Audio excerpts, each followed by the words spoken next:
अस्सलाम वालेकुम फ्रेंड्स, स्वागत है आपका इस यूट्यूब चैनल जेके स्टडी मटेरियल में। तो आज के इस वीडियो में 10th क्लास के स्टूडेंट्स को उर्दू प्रिपेयर करवाऊंगा। और यहाँ पर अगर किसी स्टूडेंट ने अभी तक उर्दू में कुछ भी नहीं पढ़ा है, मतलब बिल्कुल निल, 0/0, तो मैं यहाँ पर गारंटी दूंगा कि अगर आप पूरा वीडियो देखोगे तो यहाँ पर आपको 80 में से 50 मार्क्स ज़रूर मिलेंगे।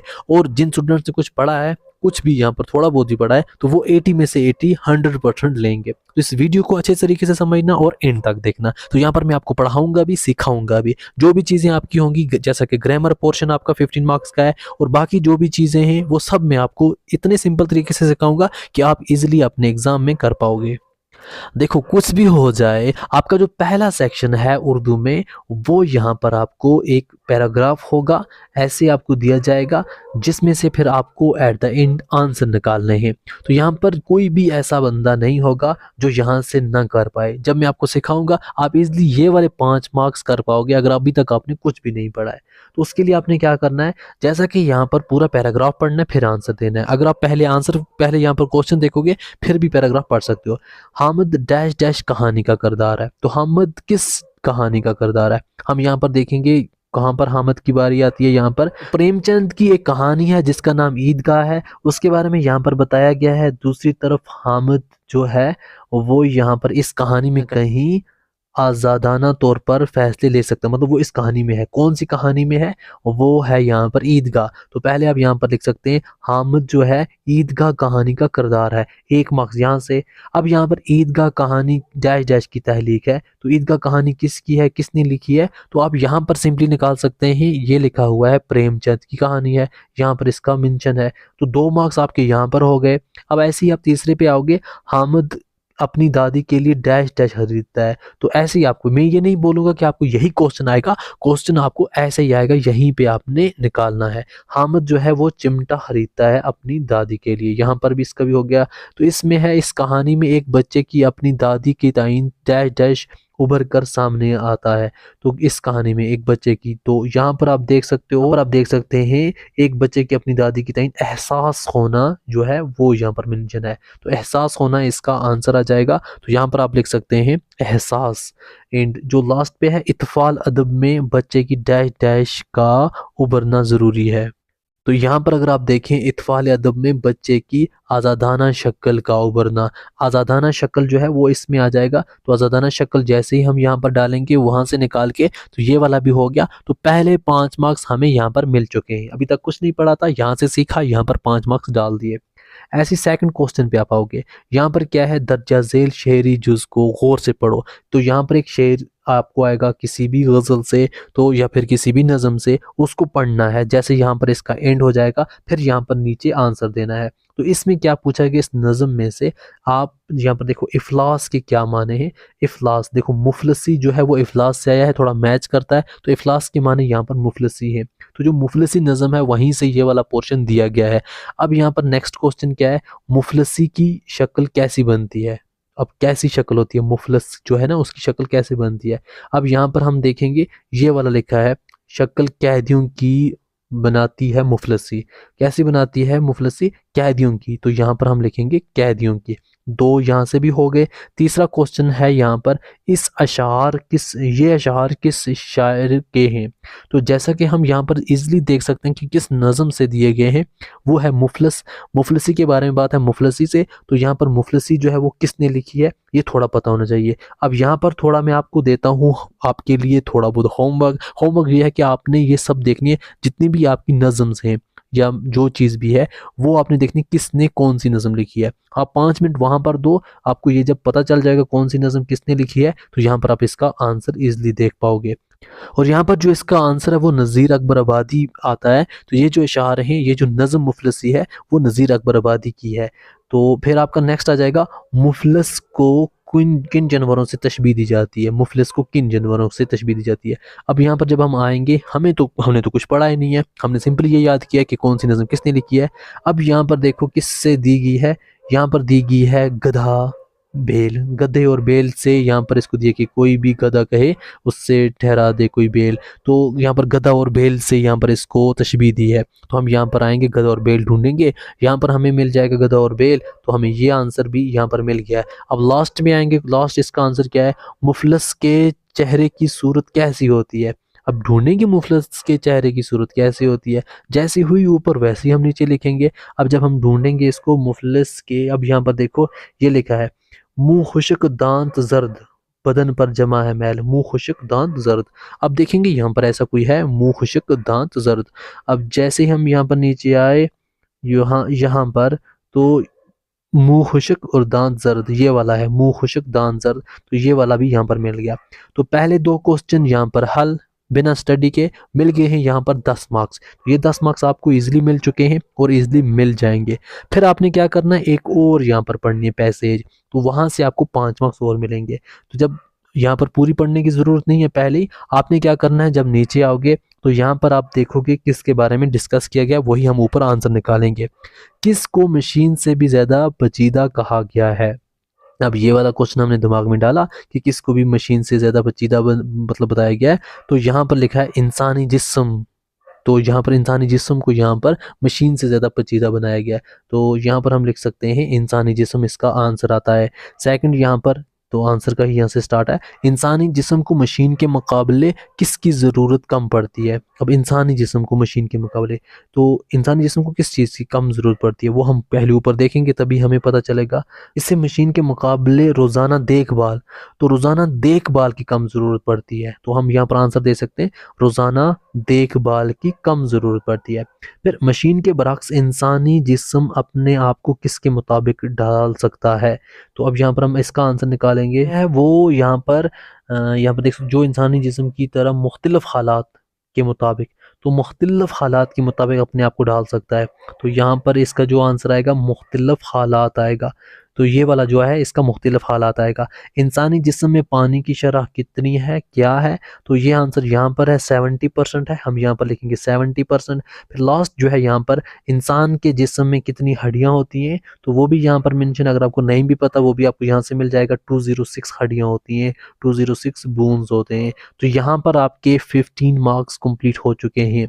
ऐसे ही अगर आप स्टडी करोगे, इसको पढ़ोगे, देखोगे, तो यहाँ पर 15 मार्क्स मिल जाएंगे आपको। अगर कोई स्टूडेंट ऐसा जिसने अभी तक कुछ भी उर्दू का नहीं पढ़ा है, तो यहाँ पर इसको देख के उसके 15 मार्क्स यहाँ पर सॉल्व हो चुके हैं। यहाँ से आपके 15 मार्क्स कंप्लीट हो चुके हैं।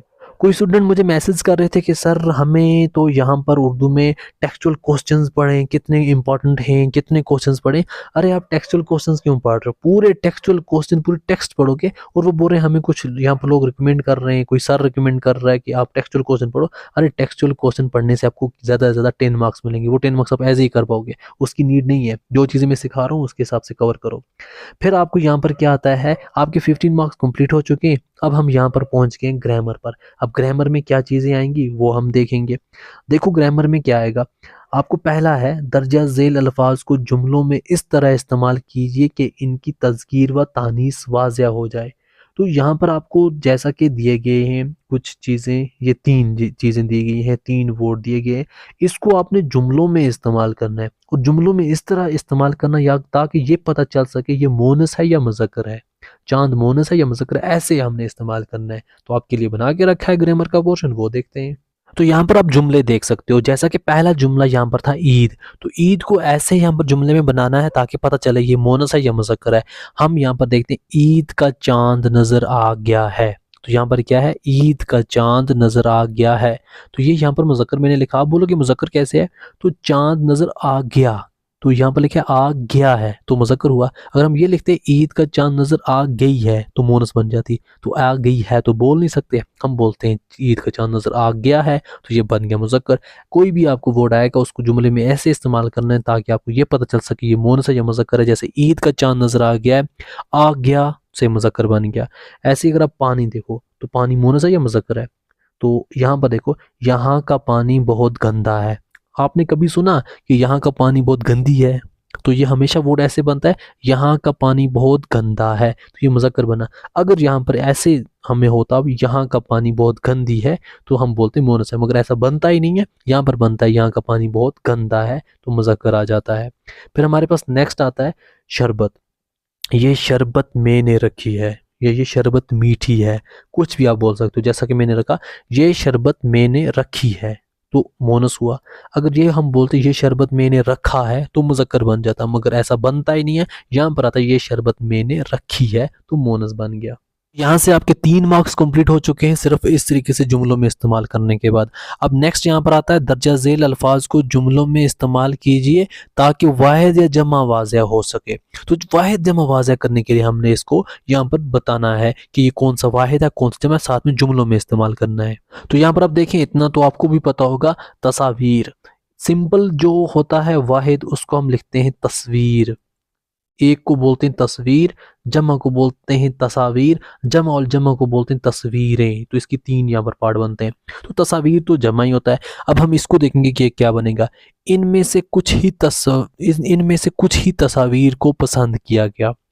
अब इसका मतलब बहुत सी तस्वीरें थी, उनमें से कुछ ही तस्वीर को पसंद किया गया। अब कुछ ही मतलब कुछ, यहाँ पर कुछ जो है वो भी जमा है। कुछ में हमें 5 भी आ सकती हैं, 6 भी आ सकती हैं, एक से ज़्यादा ही आती हैं, तो उसको हम तस्वीर बोलते हैं। तो इनमें से कुछ ही तस्वीर को पसंद किया गया तो वो जमा बना। अगर यह आता इनमें से एक तस्वीर को पसंद किया, वो तस्वीर आ जाता, तस्वीर, तो वो वाहिद बनता। तो इनमें से कुछ ही तस्वीर को पसंद किया गया, वो जमा बना। ऐसे अगर नेक्स्ट हम देखें, वो आता है सबब। तो ये तकलीफ में राहत का सबब बनती है। तो ऐसा आपने भी कभी जुमला देखा होगा, ये तकलीफ में राहत का सबब बनती है, सबब बनती है। अब अगर होता सबब बनते हैं, जब बनते होता तो इसका मतलब वो जमा बन जाता, क्योंकि बहुत से हैं, बनते हैं। अब यहाँ पर क्या है, बनती है, तो बनती मतलब एक है, वो क्या है, वाहिद है, तो इसलिए ये बन जाएगा वाहिद। तो वाहिद का हमने बनाना है, यहाँ पर वाहिद और जमा दिखाना है, वो यहाँ पर पूरा जुमले में इस्तेमाल करके। तो इस तरीके से जुमले में इस्तेमाल किया ताकि आपको पता चल सके ये वाहिद है या जमा है। तो ये 2 मार्क्स भी हमारे कंप्लीट हो चुके हैं। तो ग्रामर पोर्शन के हमारे 5 मार्क्स कंप्लीट हो चुके हैं। तो 5 मार्क्स हमें अभी बन जाएंगे जब हमें यहाँ पर क्या करना है, दिए गए हरूफ की तारीफ कीजिए और मसाले भी दीजिए। आपको कोई भी 3 हरूफ दिए जाएंगे, वहां पर आपने 2 के आंसर करने हैं। तो जितने भी हमारे इंपॉर्टेंट हरूफ हैं वो सभी मैं यहाँ पर डिस्कस करता हूँ। तो आपके लिए जो मैंने यहाँ पर पीडीएफ बना के रखा है, एक तो हम डिस्कस करेंगे हरूफ जार, हरूफ आतफ एंड हरूफ शरत, हरूफ निदा, हरूफ तासिफ, हरूफ तशबी, हरूफ अजाफत, हरूफ इस्तफाम, हरूफ तहसीन, हरूफ नफरीन, हरूफ अलत, हरूफ बयान, हरूफ जार। हम 13 को डिस्कस करेंगे। 13 में से फिर आपको 2 ज़रूर ही आ जाएंगे, यहाँ से 5 मार्क्स आपकी बन जाएंगे। अब पहले पूछता है हरूफ जार किन्हें कहते हैं, हरूफ जार किसको कहते हैं, हम वो डिफाइन करेंगे। तो इंग्लिश में जिनको हम प्रीपोजिशन बोलते हैं वही हमारे हरूफ जार होते हैं। अब हरूफ जार को जब हम डिस्कस करेंगे, थोड़ा देखेंगे, हरूफ जार वो हरूफ होते हैं जो किसी इसम के फेल के साथ मिलाते हैं। यहाँ पर देखो, जैसा कि कागज़ और पेंसिल मेज़ पर रख दो, कागज़ और पेंसिल मेज़ पर रख दो, इसमें जो पर आया ना, पर, वो हरूफ जार है। अब इसको क्या किया इसने, यहाँ पर जो पर वर्ड यूज़ हुआ हम उसको बोलते हैं हरूफ जार। अब यहाँ पर हरूफ जार आपका डिफाइन भी हो गया और मसाल भी होगी। मसाल हुआ जैसे कागज़ और पेंसिल मेज़ पर रख दो, पर वाला हमारा जो है हरूफ जार है।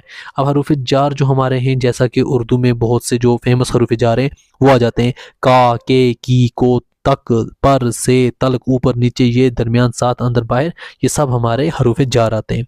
फिर नेक्स्ट हमारा आता है हरूफ आतफ। हरूफ आतफ को हम कंजक्शन बोलते हैं इंग्लिश में। जैसा कि हरूफ आतफ जो है वो हरफ होते हैं जो 2 इसमों या 2 जुमलों को आपस में मिलाने के लिए इस्तेमाल होते हैं। जैसे कलम और दवात मेज़ पर रख दो, हना खाना खा कर स्कूल गई। इन जुमलों में और कर जो है वो हरूफ आतफ है। अब यहाँ पर क्या हुआ, कलम और, यहाँ पर जिसको ऐड किया, जोड़ा, वो जो और है वो भी हमारा हरूफ आतफ है। तो और खाना खाना खा कर स्कूल गई, जो कर है वो भी यहाँ पर हमारे हरूफ आतफ है। तो हमारे हरूफ आतफ जैसा कि कौन कौन सा आता है, और, वा, नेज, फिर, भी वगैरह हरूफ जो हैं वो आतफ हैं। तो हरूफ आतफ इसमें ये आ जाते हैं। अब हरूफ आतफ आएगा, आप यहाँ पर इजली कर पाओगे। हरूफ शरत, हरूफ शरत किसे बोलते हैं वो आप देख लो। हरूफ शरत वो हरफ होते हैं जो शरत के मौके पर बोले जाते हैं। जब भी कोई शर्त लगाते हैं ना तब बोले जाते हैं, उनको हरूफ शरत बोलते हैं।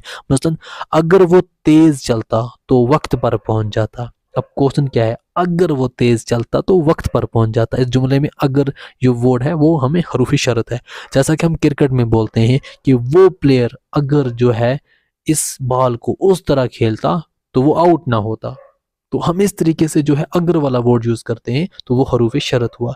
जैसा कि यहाँ पर उर्दू में जो हरूफ शरत हैं अगर, चे, अगर, जूं, जूं, जब, जब तक, तो ये चीज़ें जो हैं वो हरूफ शरत आ जाते हैं।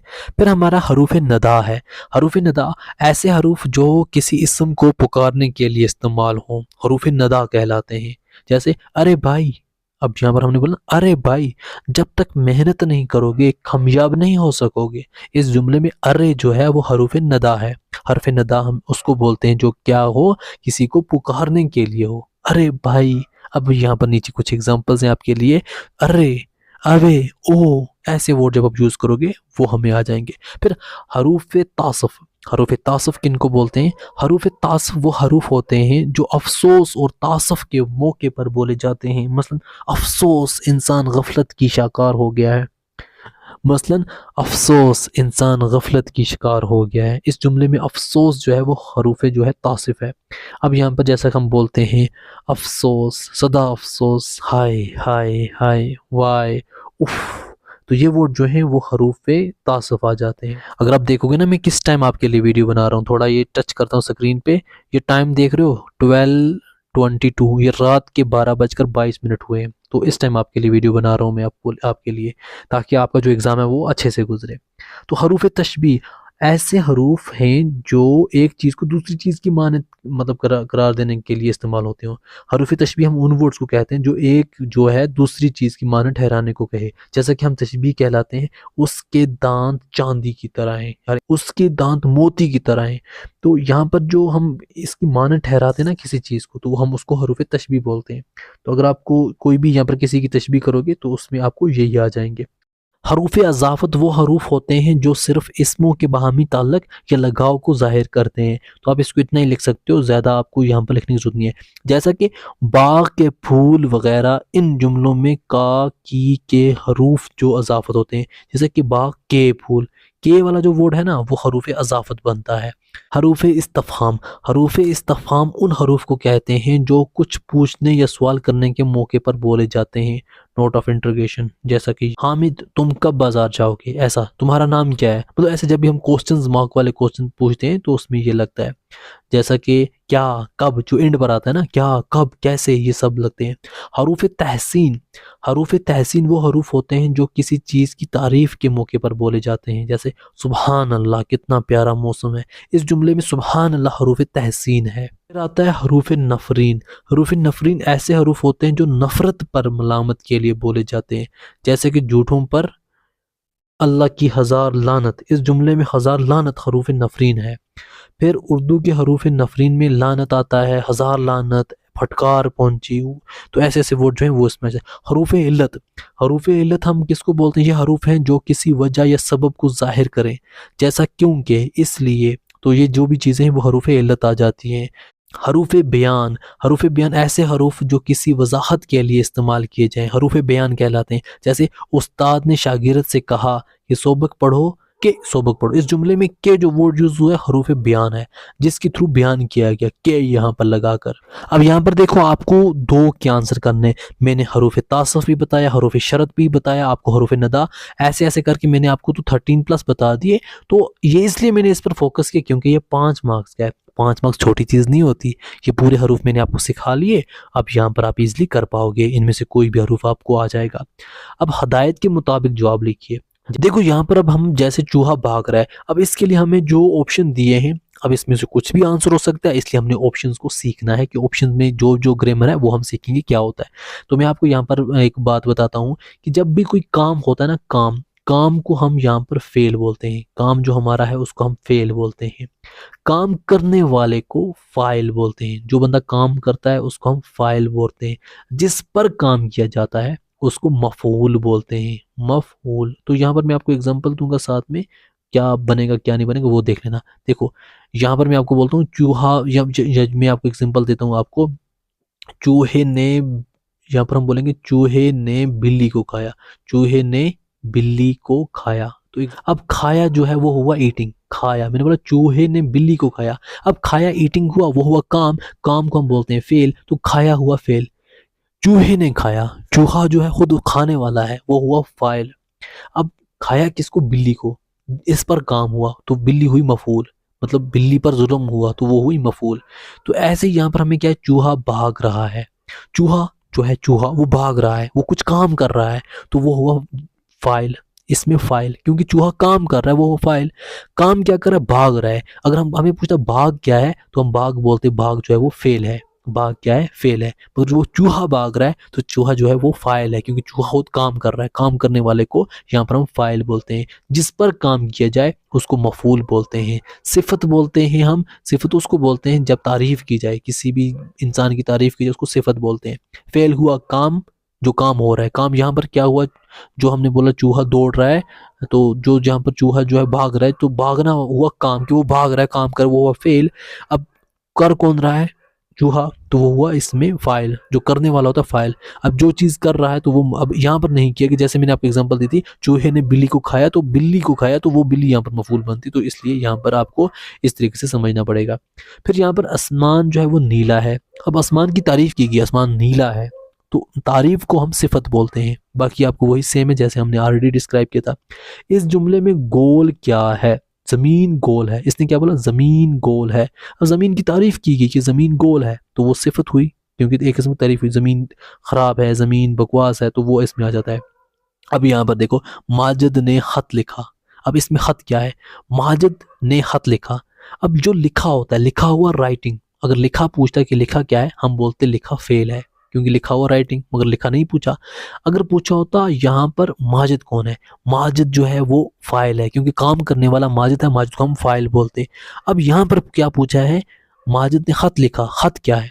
अब जो काम हुआ वो किस पर हुआ, खत पर हुआ। माजिद ने खत लिखा, खत पर काम हुआ, खत बना मफूल। तो जो यहाँ पर इस जुमले में खत क्या है, खत हुआ मफूल। तो अगर ये लिखा होता माजिद ने अच्छा खत लिखा, तो अच्छा क्या है, हम बोलते अच्छा सिफत है। तो यहाँ पर आपका ग्रामर जो है इस तरीके से सीखना होता है। वो मजलूम है, इस जुमले में मजलूम क्या है, तो आपको ये पूछा कि वो मजलूम है। मजलूम हो जिस पर जुल्म किया गया। अभी मैंने बोला जिस पर काम किया गया उसको मफूल बोलते हैं। अब वो मजलूम है, उस पर जुल्म हुआ, जब जिस पर जुल्म हुआ उसको मफूल बोलते हैं। अब नेक्स्ट है यहाँ पर दर्जा झेल मुहावरों में से सिर्फ 2 को जुमलों में इस्तेमाल कीजिए। तो यहाँ पर जो भी मुहावरे दिए गए हैं हम उनको जुमलों में इस्तेमाल भी करेंगे और इनके मीनिंग भी समझेंगे कि ये क्या होते हैं। तो आपके सामने यहाँ पर मुहावरा है, आलू सीधा करना। आलू सीधा करना, आलू सीधा करना होता है किसी को धोखा देकर अपना मतलब निकालना। तो अब यहाँ पर हम इसको जुमले में इस्तेमाल, मीनिंग लिखने की जरूरत नहीं है, मैं आपको समझाने के लिए हम बता रहा हूँ। इनमें हर कोई अपना आलू सीधा करने में मगन है। तो इस तरीके से आपने कुछ भी वर्ड बनाना है, उसमें अपना वर्ड ये वाला आलू सीधा करना ऐड कर देना है। फिर आपको नेक्स्ट आता है काफिया तंग करना। काफिया तंग करने का मतलब होता है मजबूर करना, किसी को मजबूर करेंगे हुआ काफिया तंग करना। तो इसमें आपका जुमला आएगा, इसने दूसरे शख्स के लिए काफिया तंग किया है, मतलब उसको मजबूर किया है। तो ऐसे आपको इसके यहाँ पर जुमले बनाने हैं जो भी आपके मुहावरे होंगे। तो यहाँ पर आप देख सकते हैं नेक्स्ट क्वेश्चन हमारा क्वेश्चन नंबर 8 जो है उसमें पूछा जाता है तरकीब नहवी। तरकीब नहवी आपने यहाँ पर करना है, जुमला किसी एक जुमले का आपने तरकीब नहवी करना है। अब तरकीब नहवी करने का क्या तरीका है वो मैं आपको यहाँ पर बताता हूँ। आपने यहाँ पर ज़्यादा फोकस नहीं करना है इस चीज़ में कि हम क्या करें क्या नहीं करें, क्योंकि अभी जो सीखने का टाइम है नहीं। आपको मैं एक सिंपल ट्रिक बताता हूँ, वो वाली ट्रिक यहाँ पे यूज़ करनी है आपने। आपने यहाँ पर जुमले को थोड़ा बहुत देखना है, यहाँ पर जुमले के बारे में बताना होता है ये जुमला कौन सा है। तो यहाँ पर हमें 2 तरह के जुमले होते हैं। एक होता है जुमला फेलिया, जो यहाँ पर हम इस तरीके से लिखते हैं जुमला फेलिया। दूसरा हमारा होता है जुमला इस्मिया, तो ये हमारा होता है जुमला इस्मिया। तो यहाँ पर मैं आपको सिंपली ट्रिक बताता हूँ। जहाँ पर कुछ काम किया जाए, जिसमें कुछ भी काम आए उसको हम फेलिया बोलते हैं। जिसमें यहाँ पर काम ना हो, काम के बिना कुछ भी हो, उसको हम इस्मिया बोलते हैं। जहाँ पर काम हो उसको फेलिया बोलते हैं। अब यहाँ पर मछली पानी में तैर रही है, तैरना, तैरना हुआ काम करना, स्विमिंग, तो तैर रही है, तैर हुआ काम, काम को हम बोलते हैं फेल। काम जो होता है फेल, आपने लिखना है ऐसे ही, पहले लिखना तैर, तैरना हुआ, यहाँ पर आ जाएगा फेल। अब कहाँ पे हो रहा है ये, पानी में, पानी में हो रहा है। जिस पर कुछ किया जाए, तो जिस पर कुछ किया जाए उसको मफूल बोलते हैं। उसको क्या बोलते हैं, मफूल। जिस पर किया जाए उसको मफूल बोलते हैं। अब कौन कर रहा है, मछली कर रही है, तो मछली को हम फाइल बोलेंगे। मछली को क्या बोलेंगे, फाइल। तो आपने ज़्यादा नहीं लिखना, 3 का लिखा, फिर आपने लिखा जुमलाए, यहाँ पर आपने फिर लिखना है जुमलाए फेलिया, क्योंकि इसमें फेल यूज़ होता है, तो इसमें फेलिया आ जाएगा, जुमला फेलिया, क्योंकि यहाँ पर काम हो रहा है। अब यहाँ पर क्या है, ज़मीन गोल है। अब ज़मीन गोल है, यहाँ पर कुछ काम तो है नहीं, ज़मीन गोल है, ये किस में आ जाएगा, ये आ जाएगा इसमिया में, ये आ जाएगा इसमिया में, क्योंकि इसमें काम नहीं है। फिर आप जब इसको ओपन करोगे वो क्या आ जाएगा, देखो ज़मीन, अब यहाँ पर हमने देखना है ये किस में कौन सी चीज़ आएगी। ज़मीन जो है वो इसम है, अर्थ जो है वो नाउन है, तो हम लिखेंगे ज़मीन को इसम। अब यहाँ पर आप बोल सकते हो मछली भी इसम है, मगर मछली यहाँ पर इसम है, मगर जब काम कुछ और चल रहा है तो ये मछली जो है इसम से अब यहाँ पर फाइल बन जाती है, क्योंकि ये काम कर रही है, तो इसलिए हम मछली को इसम नहीं बोल, यहाँ पर काम नहीं हो रहा है तो इसलिए हम ज़मीन को क्या बोलेंगे, इसम है। अब गोल, गोल होता है तारीफ, मतलब गोल है, चौड़ी है, वैसी है, ऐसी है। जब हम ऐसी चीज़ यूज़ करते हैं तो इसको हम क्या लिखते हैं, गोल को हम लिखेंगे सिफत, क्योंकि इसमें इसकी सिफत हुई, तो इसको हम लिखेंगे, इसमें ये सिफत में आ जाता है। ज़मीन जो है वो इसम में, गोल जो है वो सिफत में आ जाता है। और अगर है को भी आप ओपन करेंगे, यहाँ पर भी ये हरूफ जार में आ जाते हैं, जैसा कि आपको ऑलरेडी पता है, हमने वो हरूफ के बारे में ऑलरेडी पढ़ा है। तो अगर आप इनका नाम भी लिख दो भी आपके लिए दो इनफ है, तो इसमें आप इसमिया लिखोगे। जब भी यहाँ पर जो भी काम वाली चीज़ है फेलिया, जो काम की बिना वाली चीज़ है, इसमिया लिखा, तो आपके तरकीब नहवी कंप्लीट हो गया। तो यहाँ तक आपके ग्रामर के 21 मार्क्स प्लस 15 आपके पहले पैराग्राफ से आपने यहीं पे सीख कर इसके जो 36 मार्क्स हैं वो कंप्लीट कर दिए हैं। 36 मार्क्स यहाँ पर इजीली कंप्लीट हो चुके हैं। आपने अगर अभी तक कुछ भी नहीं पढ़ा था, यहीं से सीख के आपने 36 कंप्लीट कर दिए हैं। अब आगे हम इसको और कंप्लीट करते हैं। अब आपको आएगा थोड़ा पढ़ने का टाइम भी, आपको जो चीज़ें खुद पढ़नी भी हैं, तो वो मैं आपको बताऊंगा कौन कौन सी चीज़ें पढ़नी है। आपको आता है दर्जा झेल असनाफ में से किसी एक पर रोशनी डालिए। यहाँ पर आपके जितने भी इसनाफ दिए जाते हैं, जैसा कि ड्रामा होता है, नावल होता है, आपकी गज़ल होती है, आपका मरसिया होता है, तो ये जितनी भी चीज़ें होती हैं इन सब पर आपको नोट आता है। आपका कसीदा होता है, आपकी नज़म होती है, ये जितने भी टॉपिक्स हैं आपको नज़म, ड्रामा, गज़ल, नावल, अफ़साना, तो इन सब में से आपने एक करना होता है। तो इसलिए आपने क्या करना है, यहाँ पर जो दिए हैं ड्रामा, नावल, गज़ल और मरसिया, इन चारों को आप अगर आज याद कर सकते हो, ऊपर ऊपर से याद करो।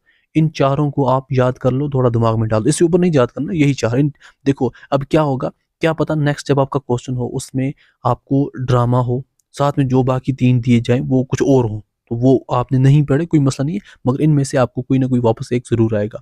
ड्रामा, नावल, अफ़साना, ये गज़ल या मरसिया इसमें से आएगा ही आएगा। इसलिए आप इन चारों को याद कर लो, इन चारों में से एक ज़रूर आएगा। तो यहाँ आपने इनसे ज़्यादा और कुछ भी याद नहीं करना है। तो याद ध्यान में रखना क्या-क्या करना है। एक तो चीज़ ये होगी।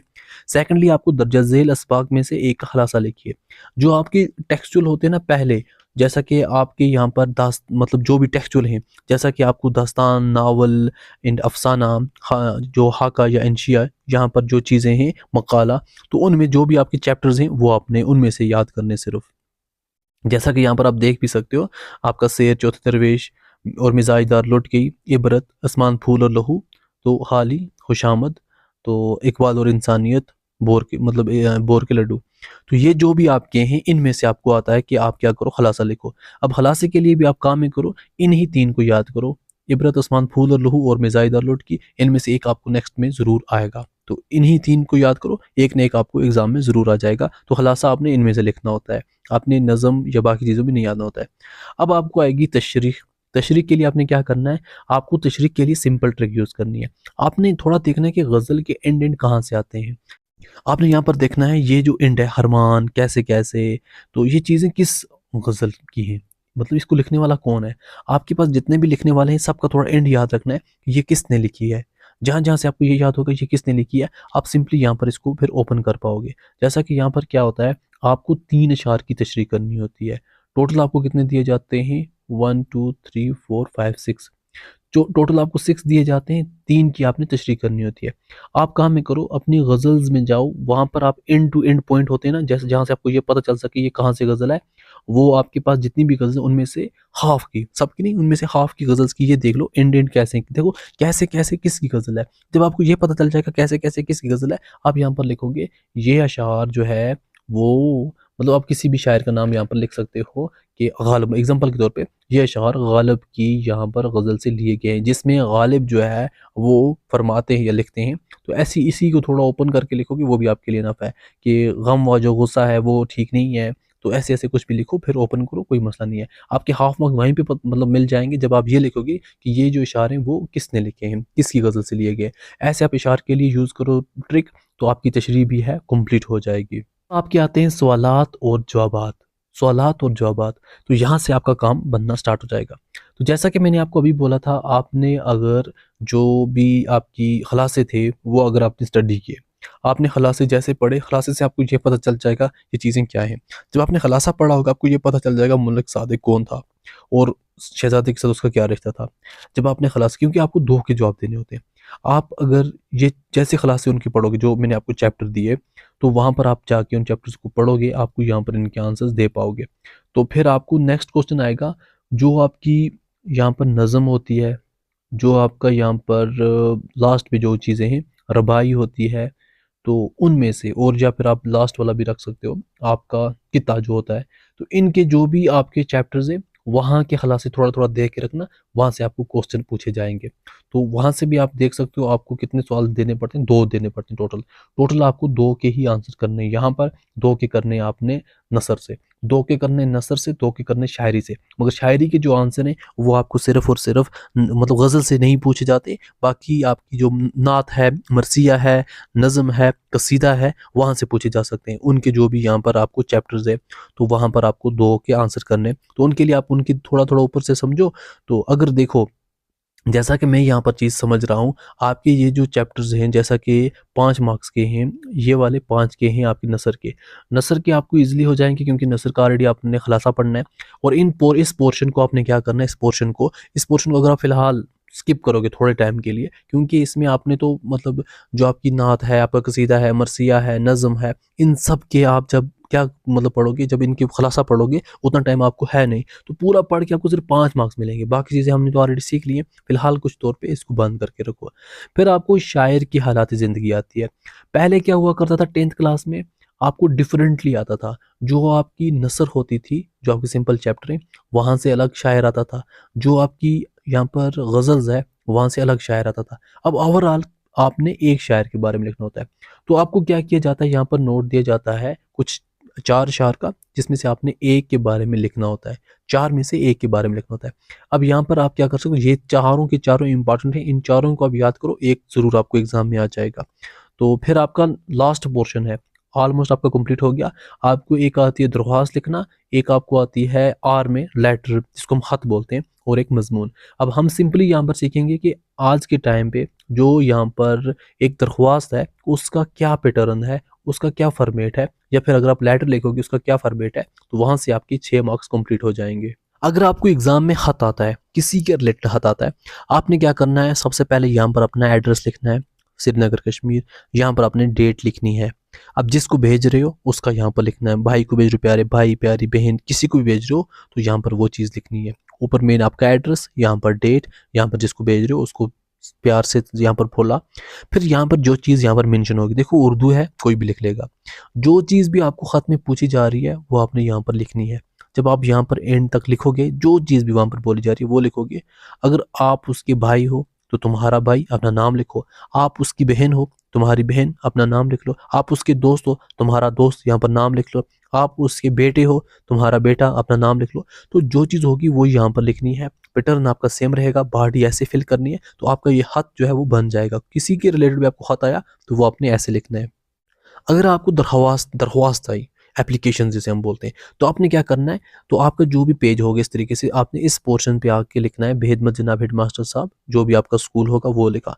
मतलब जैसा कि हम टू द हेड मास्टर लिखते हैं, वो आपको यहाँ पर लिखना है। बेहद जनाब हेड मास्टर साहब जो भी है स्कूल का नाम, वो यहाँ पर स्कूल को लिख रहे हो, किसी इंस्टीट्यूट को लिख रहे हो, किसी ऑफिसर को लिख रहे हो, जिसको भी लिख रहे हो वो यहाँ पे लिखना है। यहाँ पे जनाब आला लिखा, और जो भी चीज़ है वहाँ पर पूछी गई है वो आपने यहाँ पर लिखनी है। जो भी मतलब इसका बेसिक जो चीज़ वहाँ पर पूछी गई है कि आपने खत दरख्वास्त में ये लिखना है। फिर अपना न्याज़मंद जो भी आपका नाम है वो लिखा, ख़त्म। तो ऐसे आपका दरख्वास्त का पैटर्न है और वो था आपका ख़त का पैटर्न। यहाँ से आपको 6 मार्क्स मिल जाएंगे, सिर्फ पैटर्न सीख लो, बाकी अपना खुद डाल दो अंदर। अब आता है आपका मज़मून, आपको एक मज़मून लिखना होता है। देखो यहाँ पर मज़मून अब कुछ ईयर से यहाँ पर डिफरेंट भी आते हैं, आपको कुछ भी मज़मून पूछे जा सकते हैं। मैं ये नहीं बोलूँगा प्रीवियस ईयर के मज़मून पढ़ो, तो आपको कुछ भी मज़मून पूछे जा सकते हैं। आपने क्या करना है, आपके जहन में जो चीज़ें हैं वो लिखनी है। आपको एग्ज़ाम में जो चीज़ भी है, जिस पर भी मज़मून है, अपने जहन में बना के लिखना है।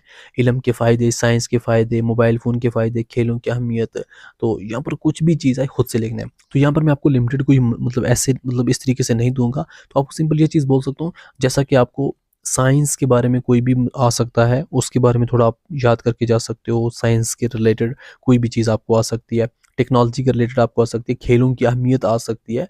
तो ऐसे या मोबाइल के फ़ायदे जैसा है, ये ऐसी चीज़ें आ सकती हैं। तो इसको आप अपने ज़हन में कुछ 2-3 बार लिखो। अगर आप इन मज़मून को भी 2-3 बार खुद लिखोगे, ट्राई करोगे, तो वहाँ पर अगर कोई भी आपको आएगा, आप ईज़िली उसको भी लिख पाओगे, क्योंकि खुद अपनी जो आपके ज़हन में जो चीज़ें आएँगी, आपकी सराउंडिंग में जो चीज़ें होंगी, वही आपने लिखना है। यहाँ से आपके 8 मार्क्स कंप्लीट हो जाएँगे। तो यहाँ पर आपको इस तरीके से पेपर आएगा और ऐसे आपने इस पेपर को करना है। तो अब मुझे लगता है कि आप जितने भी स्टूडेंट्स हैं, ईज़िली अच्छे मार्क्स लेकर पास हो जाओगे, क्योंकि अब आपका रिवाइज़ जो है वो कंप्लीट हो चुका है।